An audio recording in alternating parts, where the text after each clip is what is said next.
brought like Zuko and Katara. You are watching the fan club. You're watching the fan club. And you're watching the fan club. Do you know what time it is? And you know what time it is. It's time for the fan club. Let's go. Hey! I can't do this on my own, cause you know things ain't always sweet when you out here in these streets. But my morpher, when it morphed, I made a fake one. Wow, you guys showed up. Let's hang out. This is, where are we at? We are in Minneapolis, Minnesota. We are. I was going around last night and I saw the license plate in Minnesota and it said 10,000 links. And I looked at my car and I said, there's no way. That's not real. I was like, that's just poetic embellishing.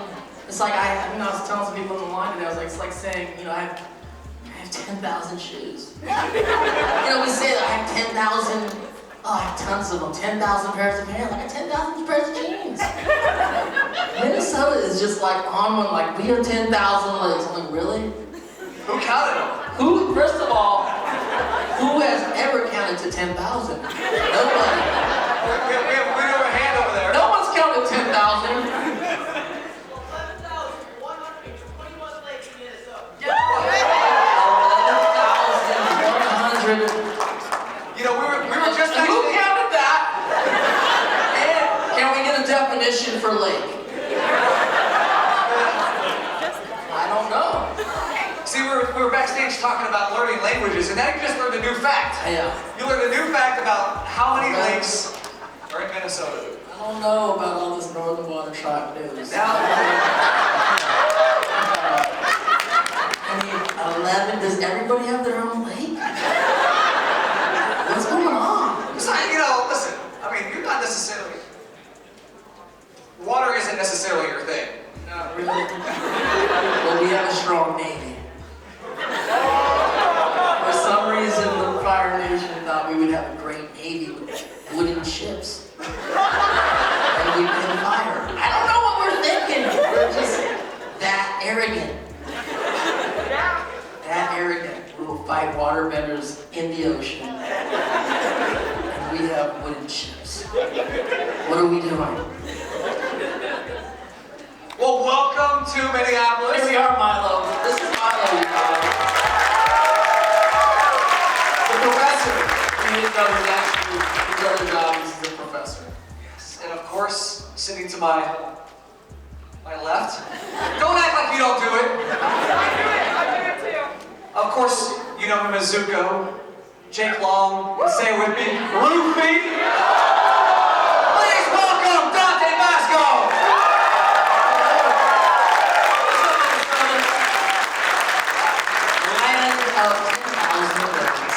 You're the count on the plate. I need to count. Can we get a count? Can we get a recount? What's going on? 2004? No one's ever counted to 10,000. I don't think. This is the hill you're dying on. I'm dying. I think that I've gotten maybe up to 100, maybe once or twice. How are you doing this weekend? Good? I am doing good. It's cold. It's cold, and some people say, oh, it's really nice. What are you talking about? It's very nice outside. I'm like, it's cold. It's different. You in Minnesota, people got a different perspective.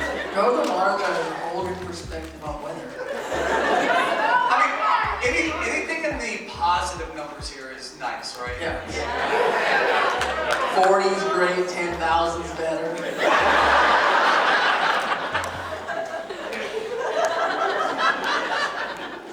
There's no way there's 10,000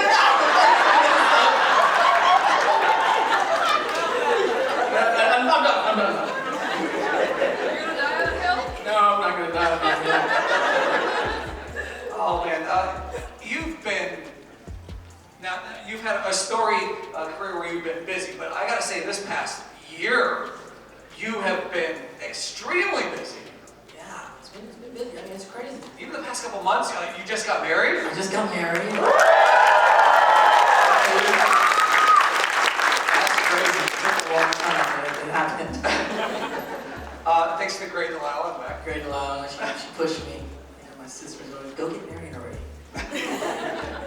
starting a new company. Yes, I have a matcha tea company coming out next week. Rufio Matcha.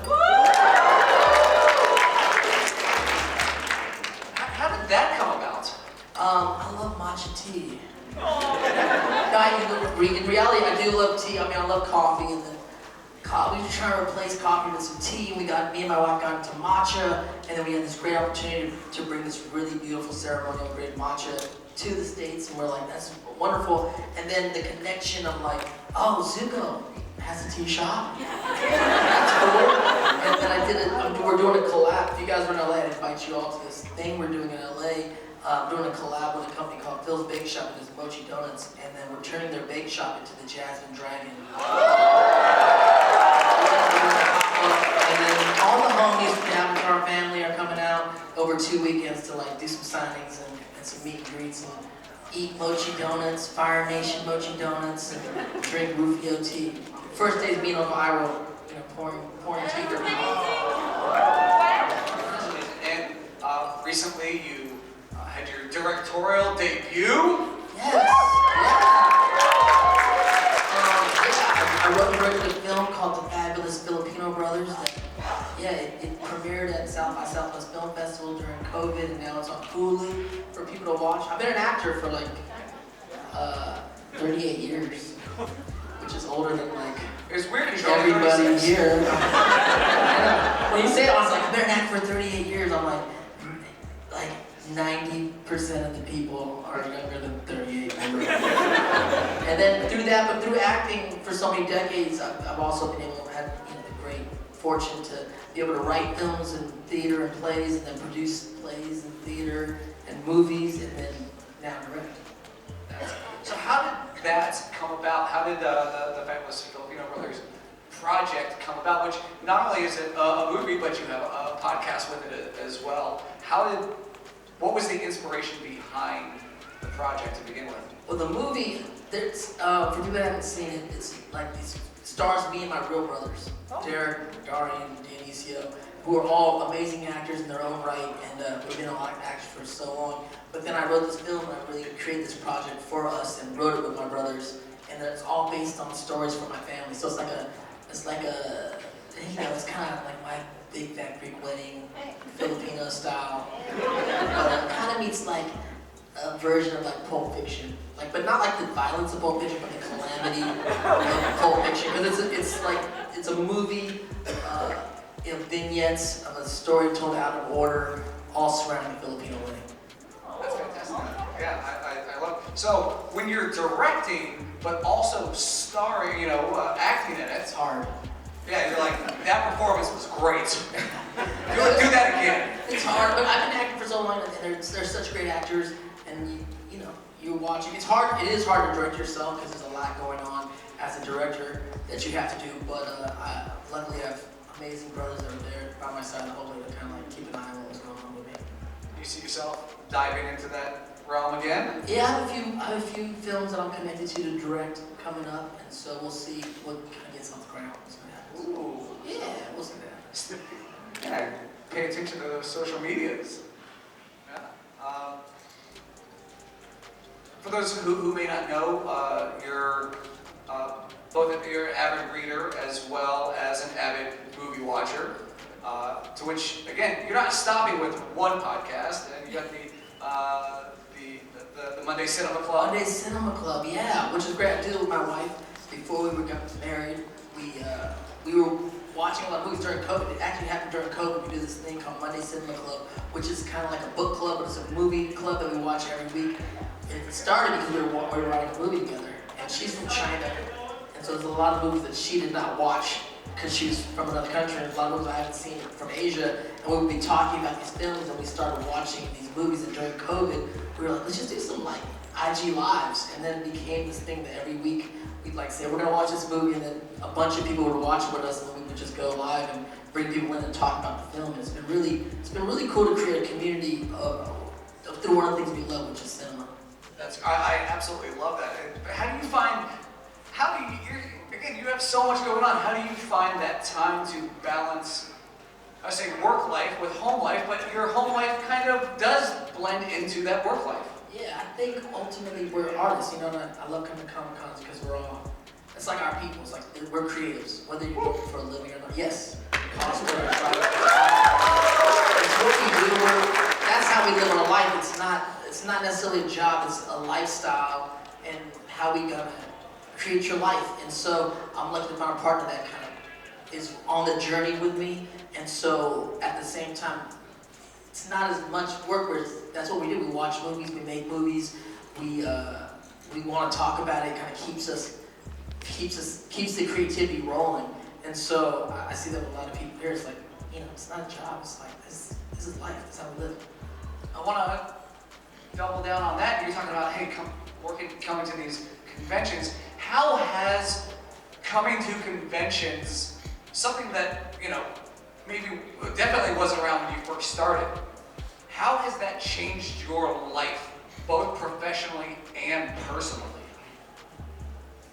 Hey, it's fascinating. The con world, you know, I was fortunate to kind of get in the con world as it became, I think it's become something in the last 10 years that it wasn't before. It's been around for a long time. San Diego Comic-Con was something we've always known about, but I'd say in the last 10, 12 years, it really matured into this really, how I see it is, it's a worldwide community. Yeah. And that's the beautiful thing about being a part of this community and really understanding. I think a lot of people don't really understand the Comic-Con world in a way. They think it's just like, oh, this is like so crazy. Like people kind of dress up, or the big businesses are coming in, trying to promote their projects, and I think that's wonderful. But really what it is a community of like these creatives that are worldwide, that are really the arbiters of taste of pop culture. Like that's what you guys are. That's what we are. I feel like I'm a part of the community, like all of us. And so it's really profoundly impacted my life because it really made me look at the stories we're telling in a different way.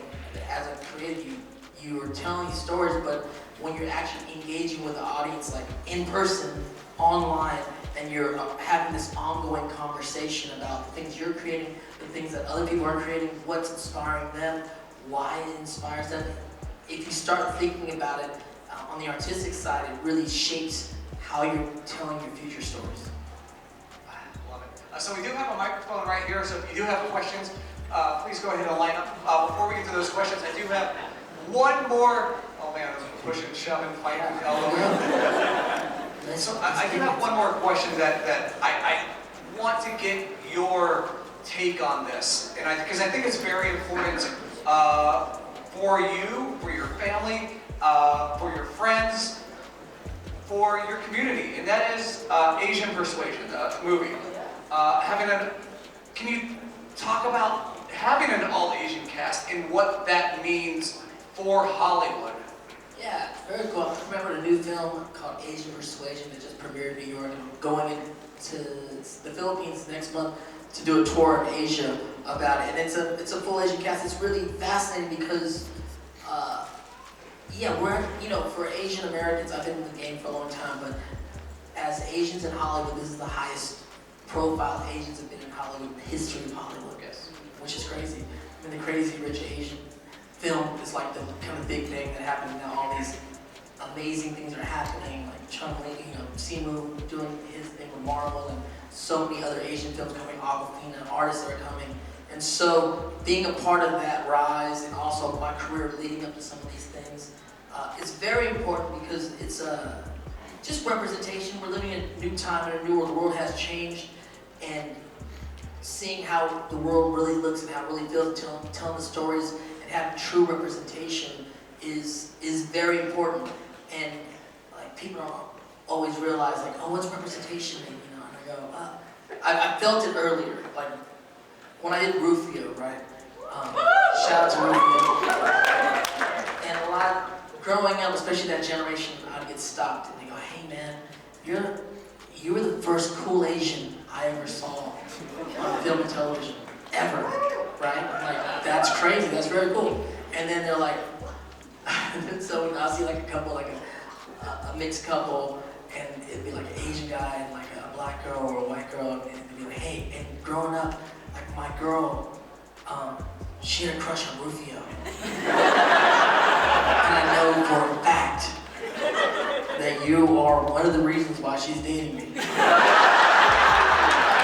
I'm like, you're welcome. But I mean, part of that is important, but then as representation goes further than that, now you have to realize that most of the stories that we've seen in Hollywood, most of the roles, myself included, that I've been able to play, since the beginning of 100 years plus, have by and large, 99% of them have been written and produced and directed by straight white men. And there's nothing, it's not wrong, there's nothing like wrong with that, it's just that it's been so heavily balanced on one side that it's not a real conversation.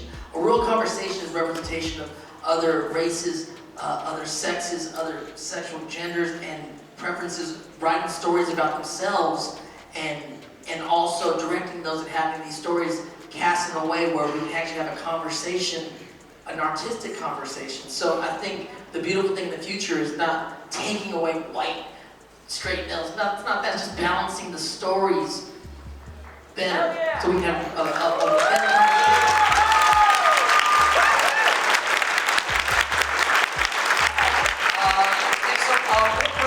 We do have a lot of questions to get through. So if you have multiple questions, find your best question, your one best question, and ask that. So, hello, what's your name?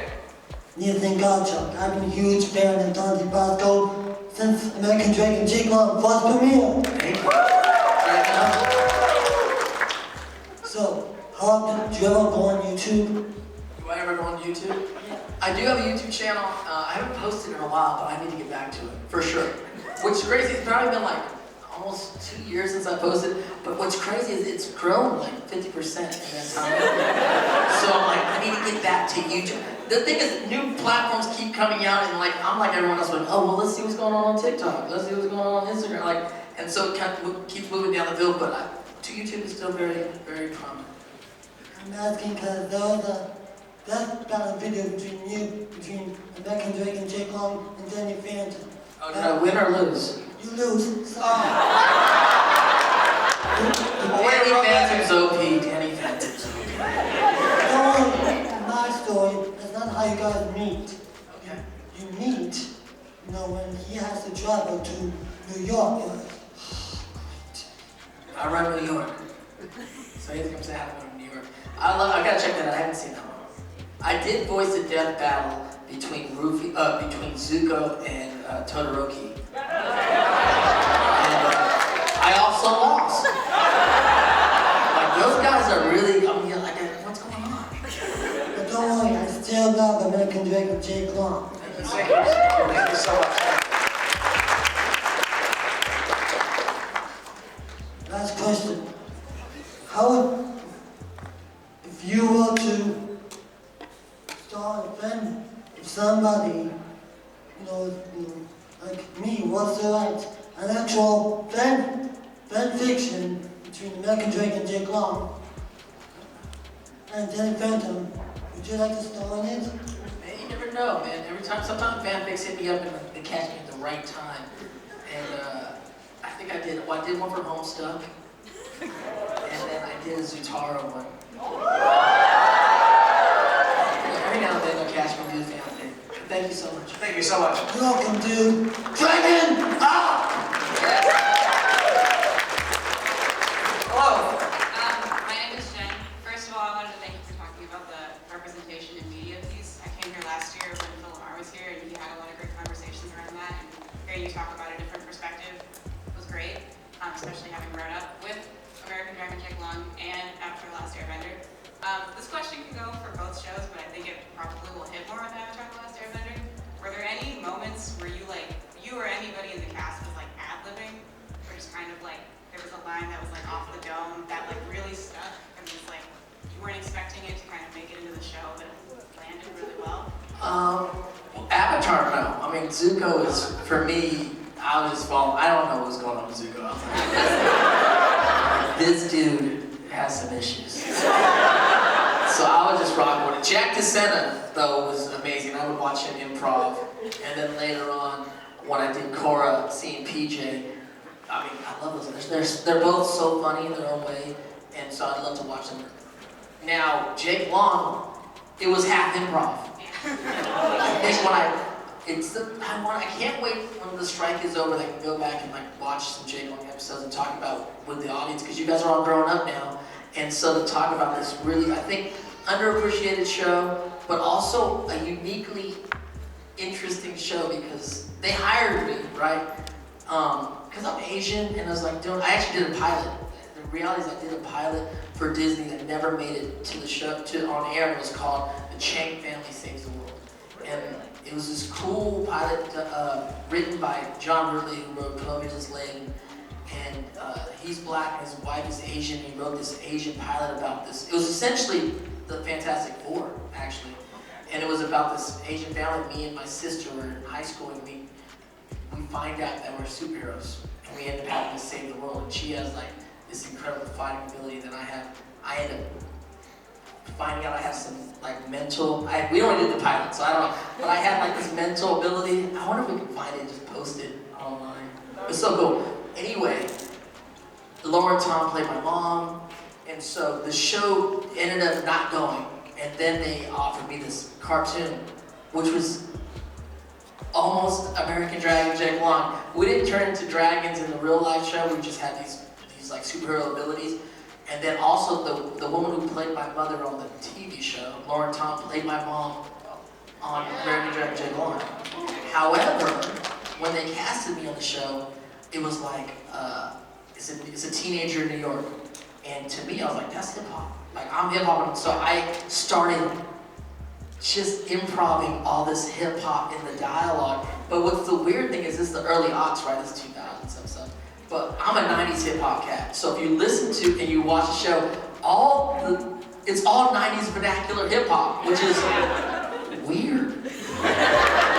And also, the girl who played Kitty, we're the same, so we would just do all this stuff, and Disney let it go. Disney let it go. Matter of fact, when I did the first press conference for it, we were with the international press, Hollywood press, and I was like, I got to the mic, and we're with the head of Disney, and we're there with like the High School Musical kids, first year, and like Kim Possible, and then I got to the mic, and I'm like, I'm so happy Disney has a hip hop show. And the president of Disney came up after me like, I didn't know we had a hip hop show. Like, they didn't draw hip hop, nothing. It was like, it's me, we're doing hip hop. But it came by so much. By the end of the first season, the president of Disney, they were like, oh, well, then he has to rap on the song, because they're like, now it's hip hop. And then the guy came in, I forgot his name, but he was one of the executives there. And I'm like a 90s hip hop guy, but he's like an 80s hip hop dude. He's a white guy, right? And so they have this song playing, American Dragon. He's like, and I'm like, what's the rap? And we're trying to write raps. And I'm doing like some kind of Tribe Called Quest thing. And he goes, no, it should be like straight 80s. It's the J to the A to the K to the E. I'm the Mac Daddy dragging up the NYC, you heard?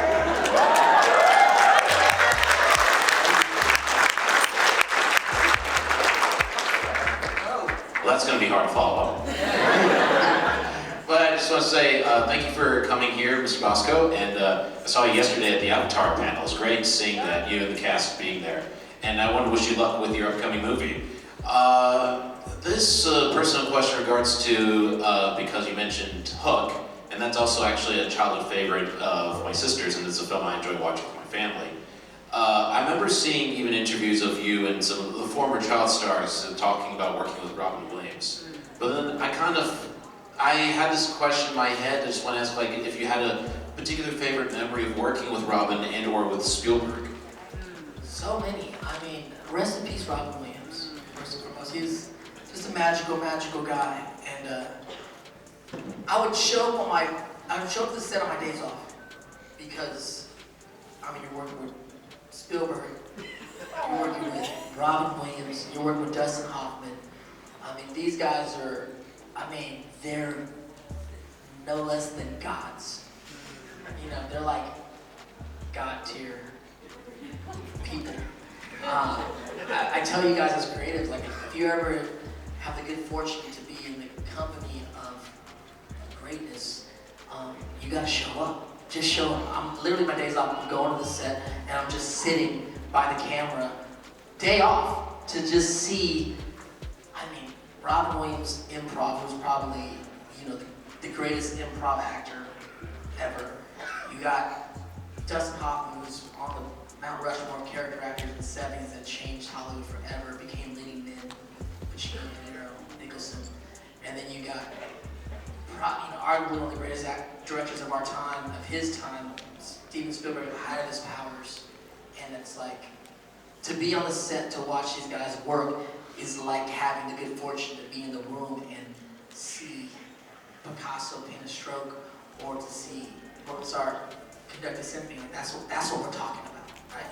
And so I'm there and I'm watching them, and it's just amazing. I mean, after a while, like Steven's telling me how he's directing, what lenses he's choosing, why he's moving the camera the way he is, and just interacting with Hoffman in character, because Hoffman's a method actor and he's staying as Captain Hook the whole time, but he's still talking to me and like being Captain Hook to Rufio the whole time. It's crazy. And then, with Robin, it's like, I love Dead Poet Society. Yeah. Still love Dead Poet Society, yes. And yes, oh Captain, my Captain. And we would spend our mornings just talking about poetry.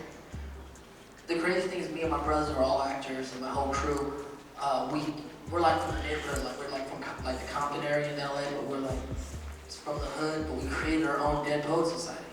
And it was the address where we all met, called 13607 and a half.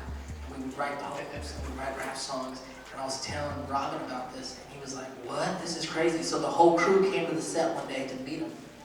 And we took this picture, and we got him a hat that we made at Compton Indoor Swap Meet. And it was the name of our crew, 13607 and a half, and underneath it said, oh Captain, my Captain. And there's a picture of us all with the crew and Robin, and then, Robin passed away, but right before COVID, I ran into his daughter Zelda at a bar, and we're like, oh my God, I haven't seen her since she was very young. And we were talking, and we didn't get coffee, and then COVID hit, and then she texts me in the middle of COVID, and she's like, hey, I was looking through my dad's stuff, and, his office cleaned some things up, and look what I found. And she sent me a picture of the hat. So, man, Robin is amazing. Rest in peace. Thank you.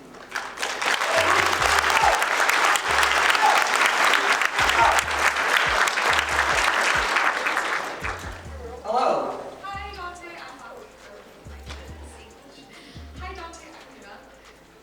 If you could write any episode in for Avatar, either with Aang or for Korra, what would you write? I could write for them? With them? Yeah, like just write out an episode. What would it be about? I'd write like Zuko and Katara. Not necessarily doing anything, I would never get together with Aang, but there would be this thing that we're like, hey, remember that one time when you almost healed me? It was like we were that close. Was I just dreaming, or were we like, what were we talking about? Thank you, Moon.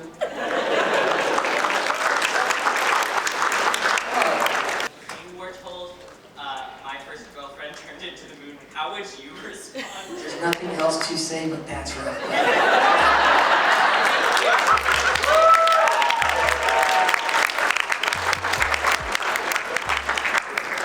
Hello. So you reprised your role as Zuko in Korra, the last chapter, Legend of Korra. They had an implied connection that they had known each other for a long time. Did Zuko go to visit her when she was first discovered? And would they play hide and seek every time he found her? I captured the Avatar. I don't know, maybe. It is a weird thing when it goes, like they still know each other, they're all the same person, but I think there's some connection. I mean, I reprised my grandson, Ira the Second, and so I know they played, another person played older Zuko, but in the Fire Nation, sometimes your voice, it may skip a generation.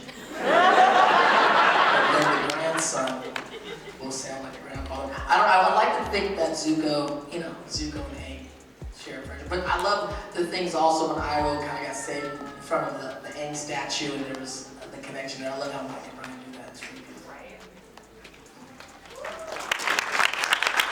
So, Fabulous Link. Steven.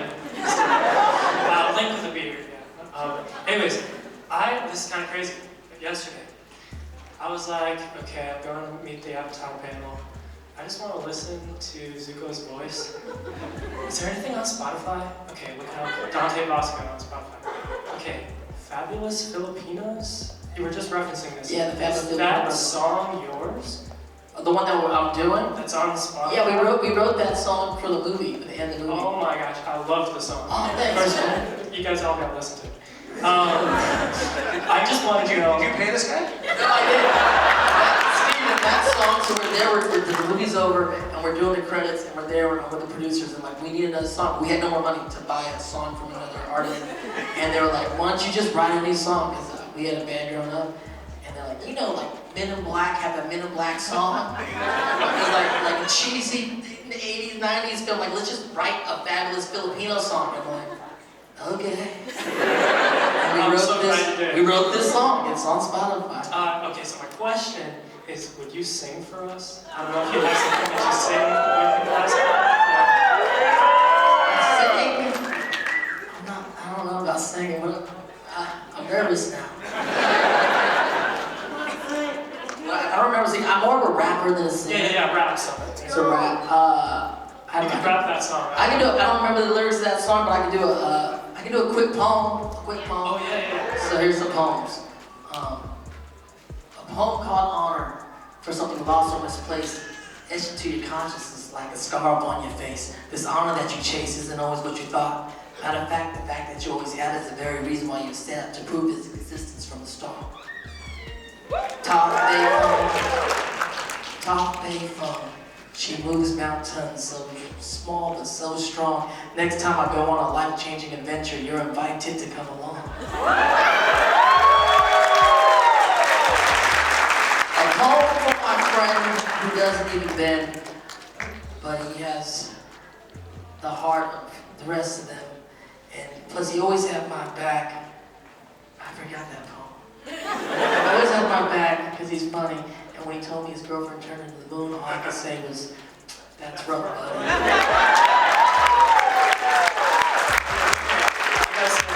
dressed as Link because I'm actually making Legend of Zelda fan film with my friends. So if you ever want to check it out. Awesome. What's it called? Cool. Legend of Zelda Ocarina of Time. Legend of Zelda. Ocarina of Time. Ocarina of Time. Okay, I'll check it out. Awesome.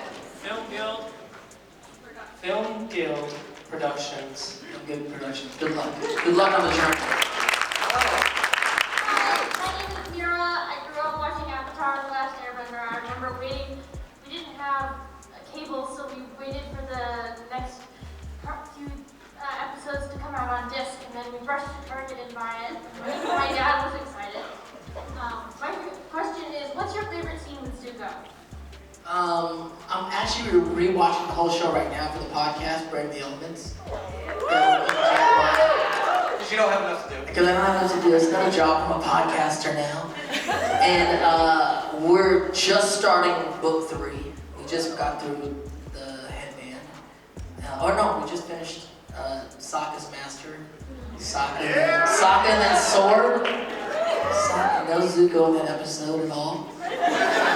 What's going on? But I mean, favorite episodes so far. I mean, I love book 1. I love the Blue Spirit stuff. All the Blue Spirit stuff I really love. Of course, the introduction of the Blind Man in book 2, phenomenal. I mean, Zuko alone is great. I love the episodes of like the storm. I love when they do Aang and Zuko's story and they mirror it and they really show us, because I think it teaches us such a big lesson that it's like, sometimes the people in our lives that we think are the villains could actually be the heroes. And sometimes the heroes could be the villains, we don't know. Like, don't be too quick to like, just put people in your lives forever in one place, because things could change, it will change. Thank you. Thank you. Thank you. I want to give a special shout out to the Gold Ranger members, Anime King Nick, Chaos Draco, The Arctic Operator, Dig Wyron, Tim Rage, Roderick Hare, Miguel Ortiz, Let's Talk Sports, Papleon Oger, Roderick Ham, Jason Morazes, Willie Maloney, Louis Cairns, Solima Ramirez, Danny Nascimento, Skird, Stephen Heffelman, Thomas Franco, Savage Sal, Tim Brown, Sean Schiffer, The Cosmic Nerd 24, Bruce Walters, and Austin White. Thank you guys so much for your support, and if you want a video shout out like this one, sign up to be a Gold Ranger member today. Thanks for watching this video. If you like this content, you know what to do. Hit that like, hit that subscribe button, and hit that notification bell. You can also become a member. Please join the fan club support team right now. We have a Blue Ranger power-up and a Gold Ranger power-up. This is an awesome way to talk with the fans, join a fan club official chat group. You can also be featured in our videos. At the end of the videos, I will shout you out. That's if you get the Gold Ranger Power-Up membership. Go check it out. Go support the fan club. We love you guys, and thanks for watching. Peace. Hi, we're Bulk and Skull. We have been requested by the fan club to say something funny.